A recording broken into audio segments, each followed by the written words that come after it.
اہل تقوی کی صورت بنا لیجئے، اہل تقوی کی صورت بنا لیجئے، نور سنت سے چہرہ سجا لیجئے، نور سنت سے چہرہ سجا لیجئے، اہل تقوی کی صورت بنا لیجئے۔ بسم اللہ الرحمن الرحیم، الحمد للہ رب العالمین والعاقبۃ للمتقین والصلاة والسلام علی سید الانبیاء والمرسلین وعلی آلہ واصحابہ اجمعین، اما بعد فاعوذ باللہ من الشیطان الرجیم، بسم اللہ الرحمن الرحیم، الحمد للہ رب العالمین الرحمن الرحیم مالک یوم الدین، ایاک نعبد و ایاک نستعین، اہدنا الصراط المستقیم صراط الذین انعمت علیہم غیر المغضوب علیہم ولا الضالین، آمین۔ محترم دوستو، بزرگوں، اللہ جل جلالہ عما نوالہ کے کلام پاک کی پہلی سورت سورۃ الفاتحہ کی چوتھی آیت کریمہ ہے، ایاک نعبد و ایاک نستعین۔ اس آیت میں بندہ وَإِيَّاكَ نَسْتَعِينُ کہتے ہوئے اللہ جل شانہ کے سامنے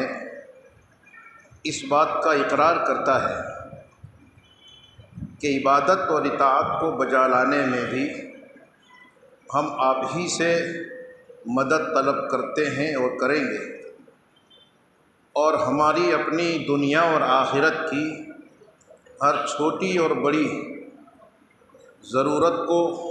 ضرورت میں بھی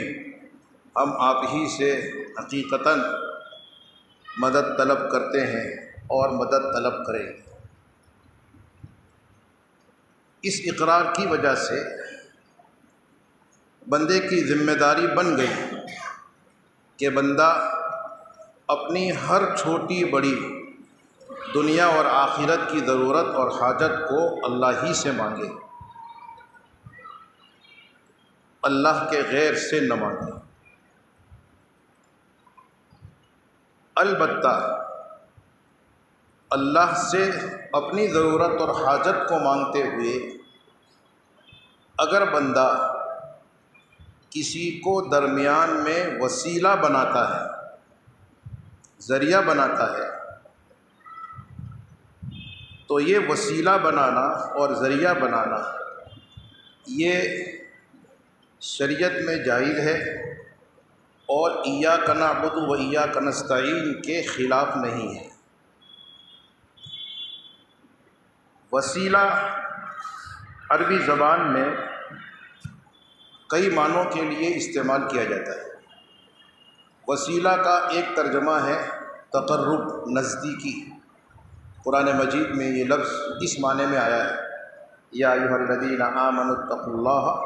وابتغوا الیہ الوسیلہ۔ قرآن میں فرمایا کہ ایمان والو، اللہ سے ڈرو اور اللہ سے قرب تلاش کرو، اللہ سے نزدیکی تلاش کرو، اور اللہ سے نزدیکی تلاش کی جائے گی ایمان اور اعمال کے ذریعے۔ تو اس آیت میں وسیلہ کا لفظ ہے جو تقرب اور نزدیکی کے معنی میں۔ ایک دوسرا ترجمہ وسیلہ کا مقام، مرتبہ، درجہ ہے۔ حدیث شریف میں حضرت نبی کریم صلی اللہ علیہ وسلم کو جنت میں جو خاص الخاص ایک بہت زیادہ اسپیشل مقام اور درجہ ملنے والا ہے، اس درجے کے لیے وسیلہ کا لفظ استعمال کیا جائے۔ جیسے وہ دعا جو ہم اذان کے بعد پڑھتے ہیں، اس دعا میں ہے آتی محمدن الوسیلہ، اس کا ترجمہ ہے اے اللہ حضرت محمد صلی اللہ علیہ وسلم کو وسیلہ عطا فرما۔ تو یہاں وسیلہ سے مراد جنت کا وہ خاص الخاص درجہ مقام مرتبہ ہے جو اللہ تعالیٰ اپنے ایک مخصوص بندے کو عطا فرمائیں گے، اور بس، اور وہ مخصوص بندہ نبی کریم صلی اللہ علیہ وسلم کی ذات گرامی ہے۔ تیسرا ترجمہ ہے ذریعہ، واسطہ۔ جب دعا میں اور دعا کے موقع پر اللہ سے مدد اور حاجت طلب کرنے کے موقع پر وسیلہ کا لفظ بولا جاتا ہے تو اس وقت یہی واسطہ اور ذریعہ کا معنی مراد ہوتا ہے۔ اس لیے علماء نے دعا میں وسیلہ لینے اور وسیلہ اختیار کرنے کا مطلب یہ بیان کیا ہے کہ آدمی دعا کرتے ہوئے اللہ سے اپنی حاجت کو طلب کرتے ہوئے اللہ کی نزدیکی اور قرب حاصل کرنے کے ذریعے کے طور پر کسی نیک عمل کو یا کسی نیک عمل والے بندے کو پیش کرے، یعنی دعا کرے تو اس طرح کہے مثلا کہ اللہ فلاں نیک عمل کی وسیلے سے، برکت سے میری دعا قبول فرما، یا فلاں نیک بندے کی برکت سے اور اس کے صدقے و طفیل میں ہماری ضرورت کو پورا فرما۔ تو اس طرح ذریعے کے طور پر، واسطے کے طور پر کسی نیک عمل کو یا کسی نیک بندے کو پیش کرے اور اس طرح اپنی دعا میں قبولیت پیدا کرے تو اس کو شریعت میں وسیلہ کہا جاتا ہے۔ اور اس میں شریعت کے اعتبار سے، شریعت کے اصول و قواعد کے اعتبار سے کوئی غلط نہیں ہے، صحیح، کیونکہ اس میں دعا اللہ سے مانگی جاتی ہے، حاجت اللہ ہی سے طلب کی جاتی ہے، اور بس۔ البتہ دعا میں جلدی قبولیت ہو جائے، اللہ تعالیٰ جلدی قبول کر لے، اس مقصد کے لیے یہ درمیان میں عمل کو یا عمل والے کو پیش کیا جاتا ہے۔ بات دراصل یہ ہے کہ جب کسی سے کچھ مانگنا ہوتا ہے، کچھ لینا ہوتا ہے، تو اس لینے کے موقع پر لینے سے پہلے اور مانگنے سے پہلے اس کی نزدیکی حاصل کرنا یہ بہتر اور مفید ہوتا ہے اپنے مطلب میں، اپنی ضرورت کو پورا کرنے میں۔ اللہ تعالیٰ سے ہمیں اپنی ضرورت کو لینا ہے، اپنی حاجت کو طلب کرنا ہے، تو حاجت کو طلب کرنے اور ضرورت کو مانگنے سے پہلے بہتر ہے کہ آدمی اللہ کی نزدیکی کو حاصل کرے، اللہ کے قرب کو حاصل کرے۔ جب قرب کو اور نزدیکی کو حاصل کیا جائے گا، اللہ سے قریب ہو جائے گا، اپنی جلدی سنائی ہو اس موقع پر آدمی پہنچ جائے گا، اور پھر اس کے بعد اپنی ضرورت اور اپنی طلب اللہ کے سامنے رکھے گا، تو امید ہے کہ اللہ جل شانہ ایسے موقع سے کی ہوئی دعا کو اللہ پاک جلدی قبول فرمائے۔ یہ وسیلہ ہے اور یہ وسیلے کی حقیقت ہے۔ اس میں شرعی اعتبار سے کوئی قباحت اور کوئی گناہ اور کوئی غلط بات نہیں۔ علماء کرام نے وسیلے کی بہت ساری صورتیں اور شکلیں بیان کی ہیں اور کتاب و سنت کی روشنی میں اس کو بیان کیا۔ ایک صورت یہ بیان کی ہے کہ آدمی دعا کے موقع پر پہلے کوئی نیک عمل کرے، اچھا کام کرے، نیکی کا کام انجام دے، اور پھر اللہ سے دعا مانگے، جیسے نماز پڑھے، صدقہ خیرات کرے، کلام پاک کی تلاوت پوری کرے، اور پھر اللہ تعالیٰ سے کہے کہ اللہ میں نماز پڑھی ہے، اس کی برکت اور وسیلے سے میری دعا قبول فرما، صدقہ کیا ہے اس کی برکت سے قبول فرما، قرآن پاک ختم کیا ہے اس کی برکت سے میری فلاں ضرورت پوری فرما۔ یہ عمل کا وسیلہ ہے، توسل بالاعمال۔ اللہ تعالیٰ نے قرآن مجید میں خود فرمایا یا ایھا الذین آمنوا استعینوا بالصبر والصلاۃ،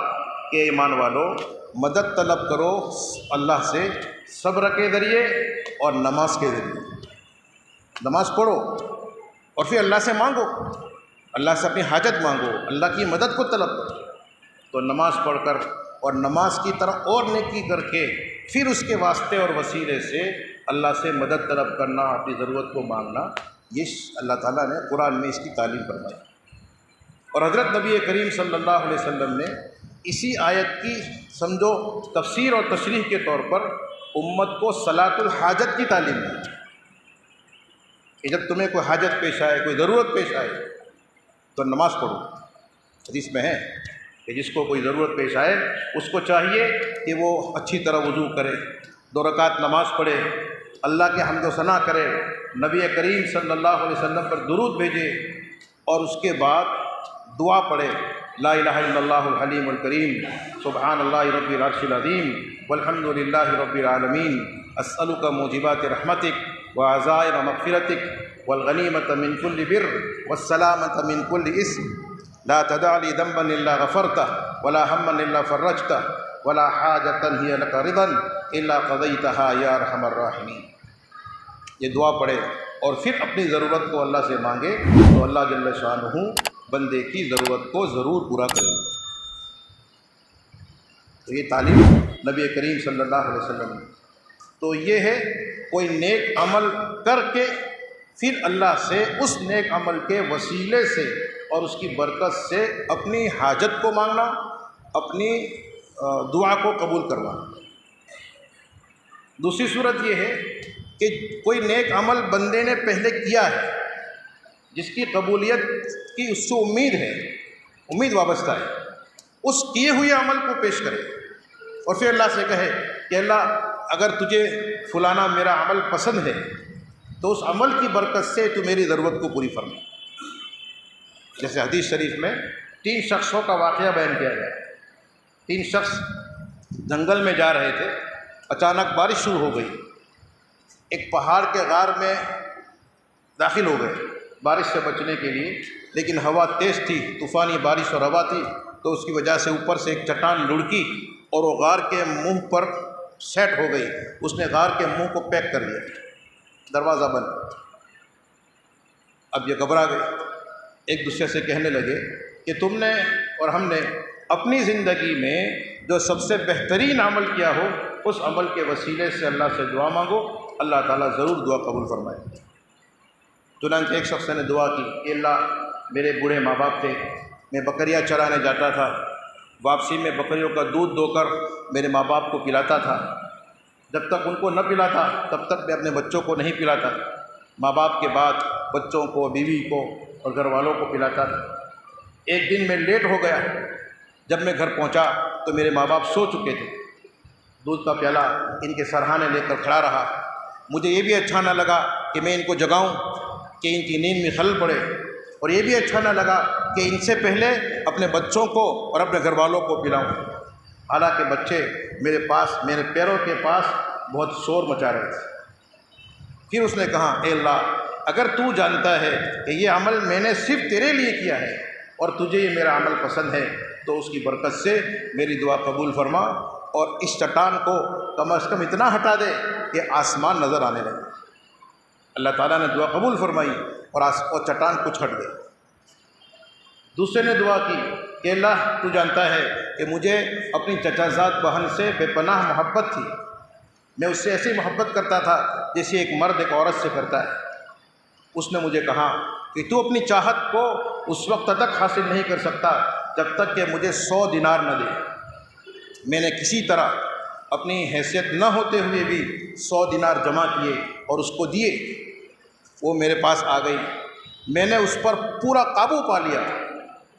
اچانک اس نے مجھے کہا کہ اے بندے خدا،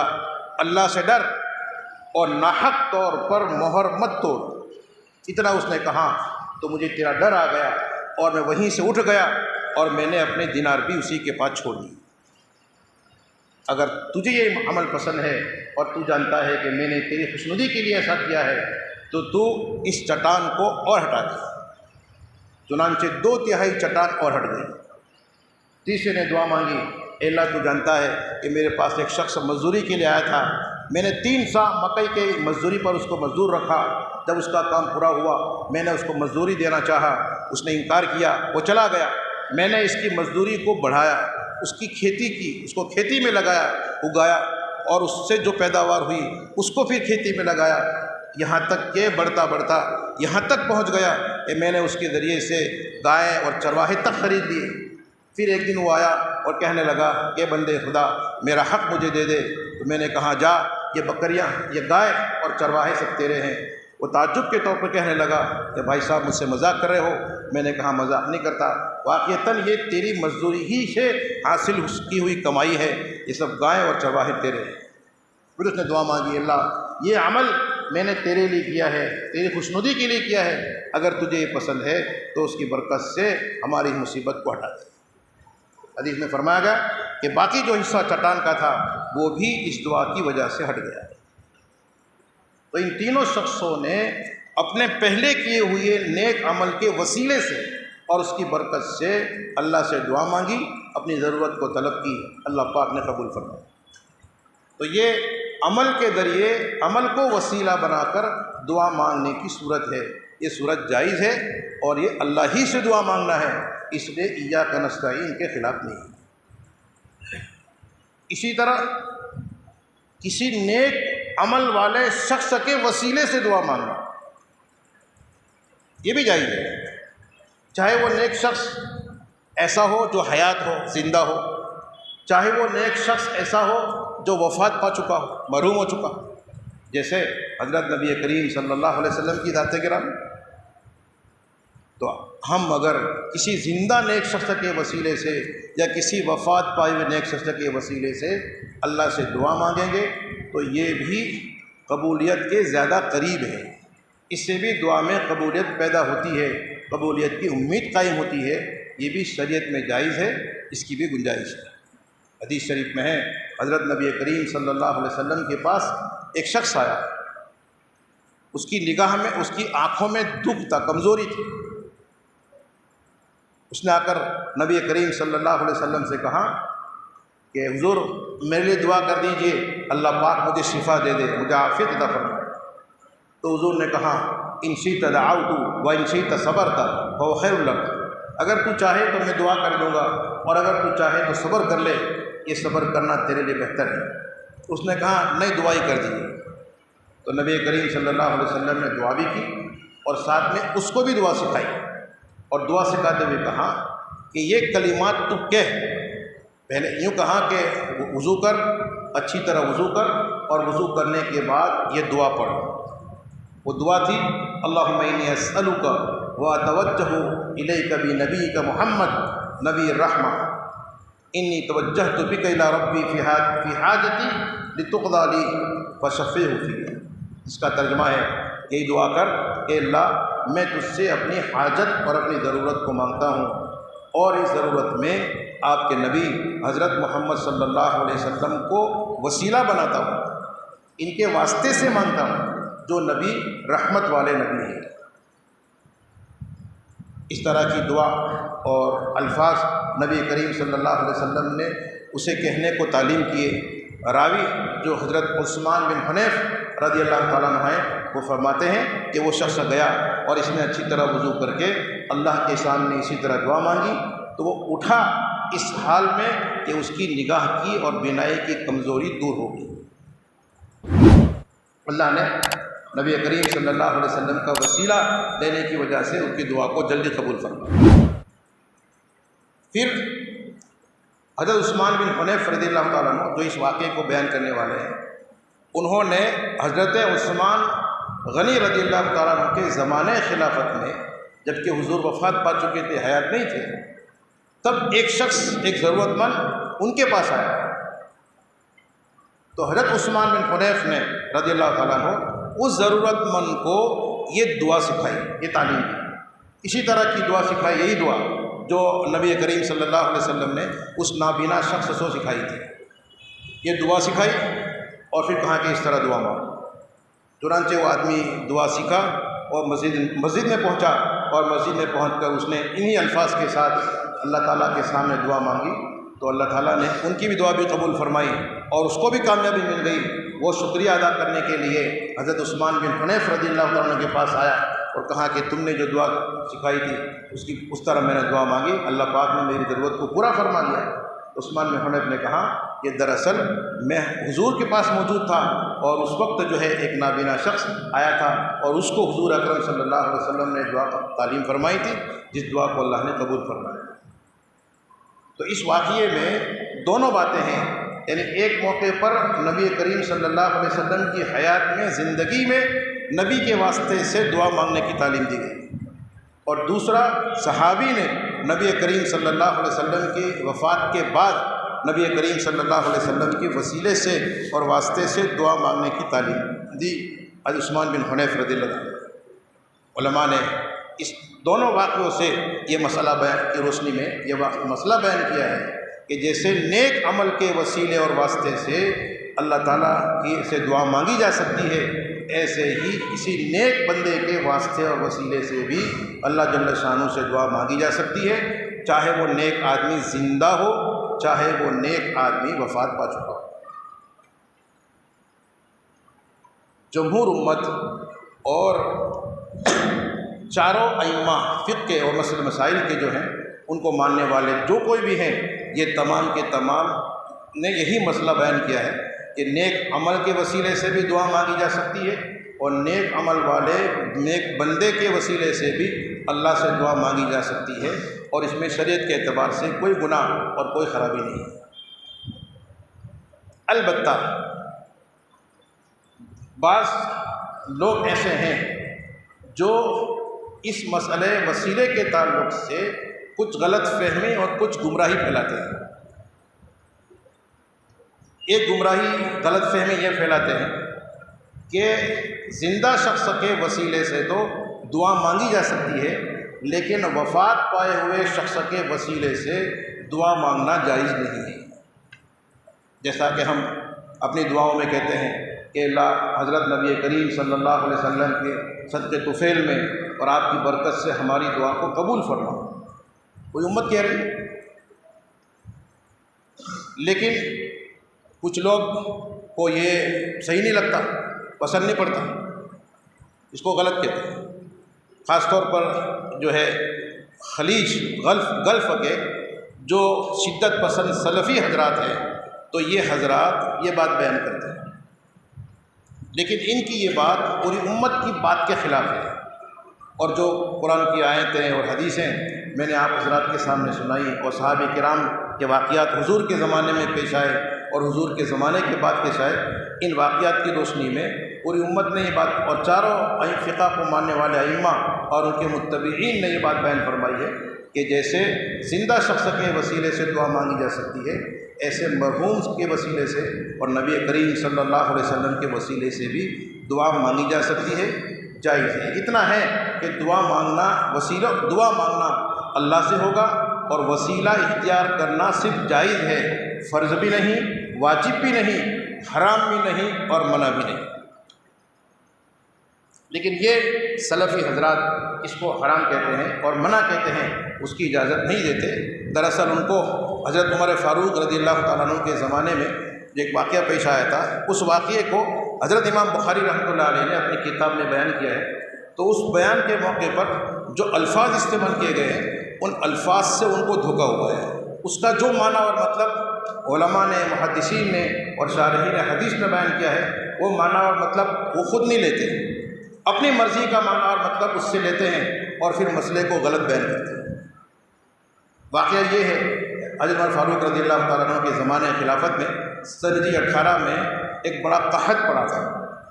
اس قحط میں بہت بڑی ہلاکت پیش آئی تھی۔ حضرت عمر فاروق رضی اللہ تعالیٰ عنہ بہت فکر مند تھے، انہوں نے باقاعدہ اللہ تعالیٰ سے استسقاء کی نماز اور اس کی دعا کا اہتمام فرمایا، تو لوگوں کو لے کر کھلے میدان میں آپ نکلے اور استسقاء کی نماز پڑھائی۔ اس نماز کے موقع پر نماز تو انہوں نے خود پڑھائی، لیکن نماز پڑھانے کے بعد دعا کرنے کا وقت آیا تو اس مجمع میں جو سب سے بزرگ اور عمر رسیدہ بڑے آدمی تھے، وہ نبی کریم صلی اللہ علیہ وسلم کے چچا حضرت عباس بن مطلب رضی اللہ تعالیٰ تھے۔ تو انہوں نے اس بزرگ آدمی کو دعا کے لیے آگے کیا۔ جیسے کوئی ایسا بڑا موقع ہوتا ہے تو ایسے موقع پر کوشش یہی کی جاتی ہے کہ مجمع میں جو بڑا آدمی ہے، بزرگ ہے، نیک ہے، اس کو آگے بڑھاؤ اور اسے دعا کراؤ تاکہ اللہ تعالیٰ ان کی دعا قبول فرمائے۔ اور جیسے ہم جب دعا کرتے ہیں تو اگر دعا کرنے والا جوان بھی ہوتا ہے تو دعا میں ہی کہتا ہے کہ اللہ اس مجمع میں تیرے ایسے نیک بندے بیٹھے ہیں کہ جو بڑے ہیں، بوڑھے ہیں، سپیدریش ہیں، ان کی برکت سے ہماری دعا قبول فرما۔ جب ان کی برکت سے دعا قبول ہوتی ہے تو وہ خود مانگے تو کتنی قبول ہوگی؟ تو اس خیال سے حضرت عمر فاروق رضی اللہ تعالیٰ عنہ نے حضرت عباس رضی اللہ تعالیٰ عنہ کو دعا کرنے کے لیے آگے بڑھایا۔ حضرت عباس رضی اللہ تعالیٰ عنہ نے دعا فرمائی۔ حدیث کی شارحین نے اس دعا کو بھی ذکر کیا ہے۔ اس وقت حضرت عمر رضی اللہ تعالیٰ عنہ نے دعا کے موقع پر خود جب حضرت عباس کو آگے بڑھایا تو آگے بڑھاتے ہوئے خود اللہ سے دعا کی، اور دعا میں یوں کہا کہ اللہم انا کنا نتوسل بنبینا فتسقینا و نتوسل الیک بعم نبینا فاسقنا، کہ اللہ ہم ایسے موقع پر پہلے نبی کریم صلی اللہ علیہ وسلم کے ذریعے سے تیری نزدیکی حاصل کرتے تھے اور تجھ سے بارش مانگتے تھے تو تو بارش برسا دیتا تھا۔ اب ہم اس موقع پر تیرے نبی صلی اللہ علیہ وسلم کے چچا کے ذریعے سے نزدیکی حاصل کرتے ہیں اور بارش طلب کرتے ہیں تو تو بارش عطا فرما۔ راوی کہتے ہیں کہ جیسے ہی حضرت عباس نے دعا مانگی، حضرت عمر نے دعا مانگی تو اللہ تعالیٰ نے دعا کو قبول فرمائی، فَيُسْقَوْنَ، اور لوگوں کو بارش دی گئی اور قحط دور ہو گیا۔ یہ واقعہ ہے۔ تو اس واقعے میں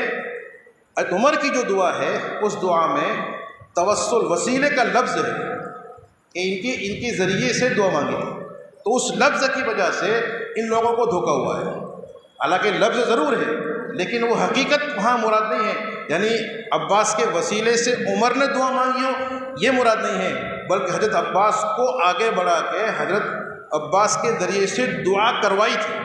جیسے نبی کریم صلی اللہ علیہ وسلم کے زمانے میں خود نبی دعا کرتے تھے۔ دعا کا منشا یہ تھا کہ اللہ ہم نبی کے زمانے میں تھے تو نبی خود دعا کراتے تھے اور تو دعا قبول کرتا تھا اور بارش دیتا تھا۔ اب نبی ہمارے پاس موجود نہیں ہے، البتہ نبی کے بزرگ چچا حضرت عباس موجود ہیں، ہم ان سے دعا کرا رہے ہیں تو اس دعا کو قبول فرما کر ہمیں بارش عطا فرما۔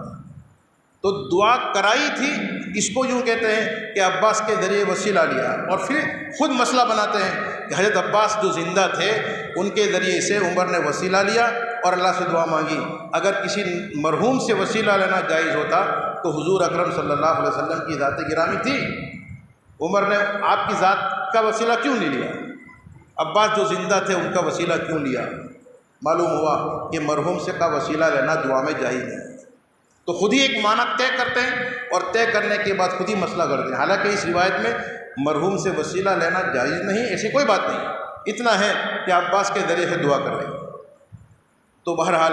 اس ایک واقعے کی وجہ سے اور اس روایت کے الفاظ کی وجہ سے یہ عرب کے جو سلفی حضرات ہیں وہ یہ گمراہی اور غلط فہمی پھیلاتے ہیں کہ کسی نبی کا، کسی ولی کا اور کسی صحابی کا دعا میں وسیلہ لینا جائز نہیں ہے جبکہ وہ وفات پا چکے۔ یہ بات انہوں نے کہی ہے لیکن یہ بات سراسر غلط ہے۔ جب زندہ شخص کا وسیلہ لینا جائز ہے تو مرے ہوئے شخص کا، نیک بزرگ شخص کا جو وفات پا چکے ہیں اس کا وسیلہ لینا تو بدرجہ اولا جائز ہوگا، کیونکہ جو زندہ شخص ہے اگر وہ نبی نہیں ہے تو چاہے فی الحال نیک ہے لیکن پھر بھی وہ فتنے میں مبتلا ہو سکتے ہیں، ان کے گمراہ ہونے کا خطرہ ہے۔ اور جو وفات پا چکے ہیں ایمان پر، نیکی پر، صلاح پر، تو ظاہر بات ہے کہ ان کے گمراہ ہونے کا کوئی خطرہ نہیں۔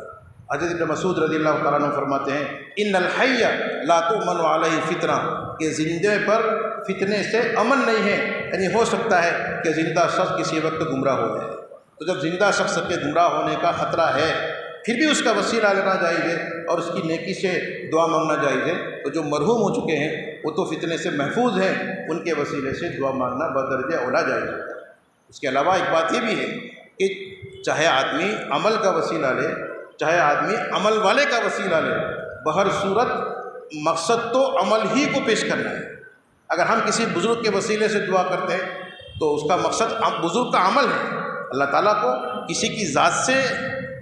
کوئی تعلق نہیں ہے، کسی کی ذات کی اللہ کے یہاں کوئی قدر و قیمت نہیں ہے۔ اللہ کے یہاں جو قدر و قیمت ہے وہ صرف اور صرف اعمال کی ہے۔ تو کسی بزرگ کا وسیلہ بھی لیتے ہیں، نبی کریم صلی اللہ علیہ وسلم کا وسیلہ لیتے ہیں، کسی نبی کا وسیلہ لیتے ہیں، کسی صحابی کا وسیلہ لیتے ہیں، تو اس کا مطلب یہ ہے کہ ان کی زندگی کے جو نیک اعمال ہیں ان نیک اعمال کا وسیلہ لے کر ہم اللہ کے سامنے دعا کرتے ہیں۔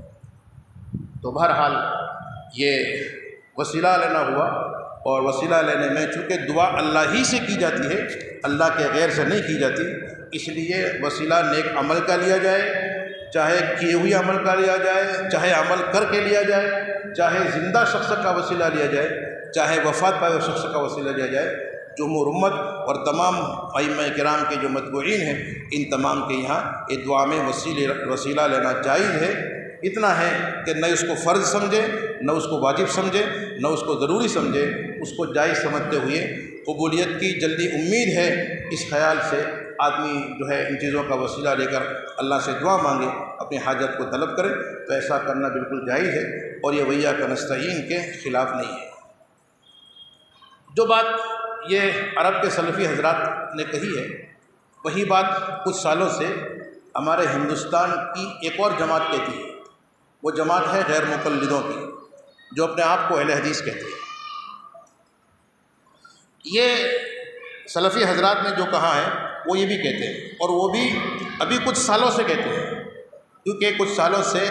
ہندوستان کے غیر مقلدوں اور اہل حدیث حضرات کا عرب کے گلف کے جو عرب شیوخ ہیں، صاحب ثروت لوگ ہیں، ان کے ساتھ تعلق ہو گیا ہے، اور ان کی جو دینار ہے، ریال ہے، ان پر ان کی نظر بگڑی ہے، اور ان سے فائدہ اٹھاتے ہیں، اٹھانا ہے۔ اس لیے ابھی وہ یوں کہتے ہیں، وہی مسئلہ بیان کرتے ہیں جو مسئلہ وہ لوگ کہتے ہیں۔ باقی جب سے تعلق نہیں ہوا تھا 50 سال پہلے سے، تب سے ان کے جو بزرگ علماء ہندوستان میں اور پاکستان میں اور ہمارے بر صغیر میں موجود تھے، تو وہ بزرگ علماء بھی وہی بات بیان کرتے تھے جو ہم لوگ کہتے ہیں۔ ان کی کتابوں میں لکھا ہوا ہے مسئلہ، ان کے علماء کی کتابیں ہمارے پاس موجود ہے، انہوں نے صاف طور پر لکھا ہے کہ زندہ شخص کا وسیلہ لینا بھی جائز ہے، اور وفات پائے ہوئے شخص کا وسیلہ لینا بھی جائز ہے، نبی کریم صلی اللہ علیہ وسلم کا وسیلہ لینا بھی جائز ہے۔ شاہ اسماعیل شہید رحمۃ اللہ علیہ کے حوالے سے ان کے عالم نے لکھا ہے کہ وہ فرمایا کرتے تھے کہ اگر کوئی آدمی یوں کہے اللہم انی اسألک بوسیلۃ فلان من الاولیاء، کہ اللہ میں فلاں ولی کے وسیلے سے تجھ سے میری اس حاجت کو مانگتا ہوں، تو یہ جائز ہے۔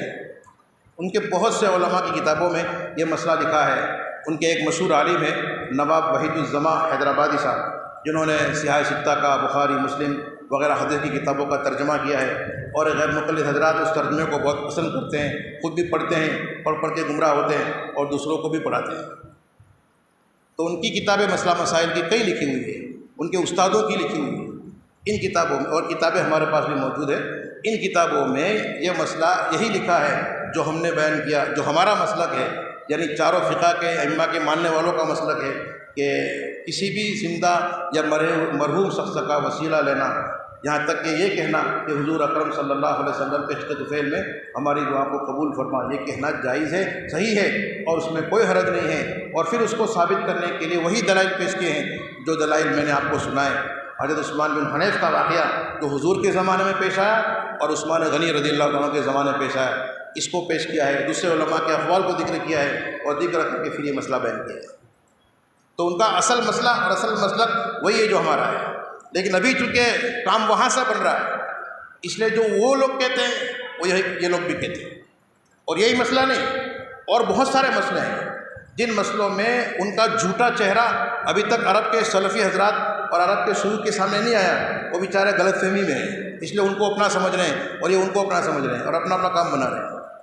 باقی ایسے بہت سے مسائل ہیں کہ جن مسائل میں وہ بدعتیوں سے بھی آگے بڑھے ہوئے ہیں، ان کے علماء نے لکھے۔ مثال کے طور پر قبر پر جانا، کسی بزرگ کی قبر پر جانا اور اس کی مجاوری کرنا، یہ جائز ہے، اس میں ثواب ہے۔ یہ غیر مقلد علماء نے ہندوستان میں لکھا ہے۔ بزرگ کی علماء سے برکت حاصل کرنا، ان کی روحوں سے مدد طلب کرنا، یہ بھی جائز ہے۔ ایسے قبر کے تعلق سے بہت سارے مسئلے جو بدعتیوں کے یہاں ہیں، ویسے بھی اور ان سے بھی آگے درجے کے وہ جو ہے ان لوگوں کے یہاں ان کے علماء لکھے ہیں، اور ان کے علماء کا یہ مسلک تھا۔ لیکن ابھی کچھ سالوں سے جو وہ لوگ بولتے ہیں عرب کے سلفی حضرات، وہی لوگ یہ لوگ بولتے ہیں اور کہتے ہیں کہ ہم ان کے ہیں اور وہ ہمارے ہیں۔ اس طرح دونوں کا آپس میں ایک دوسرے کا کام بنتا ہے۔ بہرحال یہ غلط فہمی اور گمراہی تھی وسیلے کے تعلق سے جو امت میں پھیلائی جائے۔ اسی طرح ایک غلط فہمی اور گمراہی بدعتیوں کی طرف سے ہے، وہ یہ ہے کہ دعا میں وسیلہ لینا ضروری ہے۔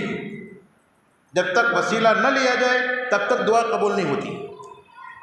یہ بھی غلط ہے۔ وسیلہ لینا حرام بھی نہیں، وسیلہ لینا فرض بھی نہیں۔ ہمارے علماء کا جو مسلک ہے وہ درمیان کا ہے کہ وسیلہ لینا جائز ہے، منع نہیں ہے۔ وسیلہ لوگے تو کوئی حرج نہیں ہے اور اس سے دعا کی قبولیت کی امید قائم ہوتی ہے، لیکن وسیلہ نہ لیا جائے، بغیر وسیلے کے براہ راست اللہ جل شانہ سے دعا مانگی جائے تو اس میں بھی کوئی حرج نہیں ہے۔ اللہ تعالیٰ تو قرآن میں کہہ رکھا ہے وَإِذَا سَأَلَكَ عِبَادِي عَنِّي فَإِنِّي قَرِيبٌ، کہ جب بندے آپ سے میرے بارے میں پوچھتے ہیں تو ان سے کہہ دو کہ میں قریب ہوں، اجیب دعوت الداعی اذا دعان، جب بھی کوئی دعا کرنے والا دعا کرتا ہے میں اس کی دعا کو قبول کرتا ہوں، پکارنے والا مجھ سے پکارتا ہے میں اس کی پکار کو سنتا ہوں۔ تو اللہ تعالیٰ تو کسی وسیلے اور واسطے کے بغیر ڈائریکٹ سنتے ہیں، اس لیے وسیلہ لینا ضروری ہے، یہ بھی گمراہی ہے۔ وسیلہ ایک خیال بدعتیوں کا یہ بھی ہے کہ وسیلہ لینے کے ساتھ جو دعا مانگی جاتی ہے اس دعا کو قبول کرنا اللہ کے لیے ضروری ہے، یہ بھی غلط۔ اللہ فضل فرمائیں گے تو قبول کریں گے، اللہ فضل نہیں فرمائیں گے تو قبول نہیں کریں گے۔ پھر قبول کریں گے بھی تو اس کی قبولیت کی بہت ساری شکلیں ہیں، جو مانگا وہی دیا جائے، اس سے بہتر دیا جائے، دنیا میں دیا جائے، آخرت میں دیا جائے، وہ دینے کے بجائے کسی مصیبت کو ہٹا دیا جائے۔ قبولیت کی جو شکلیں نبی کریم صلی اللہ علیہ وسلم نے بیان فرمائی ہے ان میں سے کسی بھی شکل سے اللہ تعالیٰ فضل فرمائیں گے تو قبول فرمائیں گے، باقی اللہ کے لیے کوئی چیز لازم اور ضروری نہیں ہے۔ ایک گمراہی بدعتیوں کی طرف سے یہ بھی ہے کہ جو اللہ تعالیٰ کے دربار تک براہ راست عام آدمی کا پہنچنا مشکل ہے، اس لیے عام آدمیوں کو اور عام مسلمانوں کو چاہیے کہ وہ کسی نیک اور بزرگ کی قبر پہ جا کے، اس کے مزار پہ جا کے اس کے سامنے اپنی حاجت کو پیش کرے۔ پھر وہ بزرگ چونکہ اللہ نے اس کو کچھ اختیار دے رکھا ہے، کچھ اتھارٹی دے رکھی ہے، اس لیے وہ بزرگ جو ہے خود ہماری ضرورت کو پوری کریں گے یا پھر اللہ سے پوری کروائیں گے۔ یہ بدعتوں کا خیال ہے، یہ بھی غلط ہے۔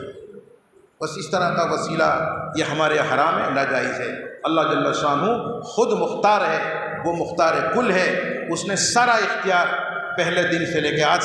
تک اور آج سے لے کے الیوم الآخر تک، بلکہ قیامت تک اور آخرت کے ہمیشہ تک سارا اختیار اور سارا قابو اور کنٹرول اللہ نے اپنے ہاتھ میں رکھا ہے۔ اللہ نے کسی نبی کو اور کسی ولی کو کسی قسم کا کوئی اختیار نہیں دیا، اس لیے دعا مانگیں گے، حاجت طلب کریں گے تو اللہ ہی سے مانگیں گے، اللہ ہی سے کریں گے، البتہ جلدی دعا قبول ہو جائے اس لیے کسی نیک عمل کا واسطہ اور وسیلہ لیں گے یا کسی نیک عمل والے شخص کا وسیلہ لیں گے، چاہے وہ زندہ ہو چاہے وفات پایا ہوا ہو، تو اس کی گنجائش ہے، شریعت میں اس کی اجازت ہے، اس میں کوئی حرج نہیں ہے۔ اور ہم نے جو وَإِيَّاكَ نَسْتَعِينُ میں جو اقرار کیا ہے کہ اللہ ہم تجھی سے مدد طلب کرتے ہیں اور کریں گے، اس کے خلاف نہیں ہے، کیونکہ ان تمام صورتوں میں اللہ ہی سے مدد طلب کی جاتی ہے اور اسی کے سامنے اپنی ضرورت کو رکھا جاتا ہے۔ اللہ تعالیٰ ہم تمام کو صحیح سمجھ نصیب فرمائے۔ سبحان اللہ وبحمدہ، سبحانک اللہم وبحمدک، ونشہد ان لا الہ الا انت، استغفرک ونتوب۔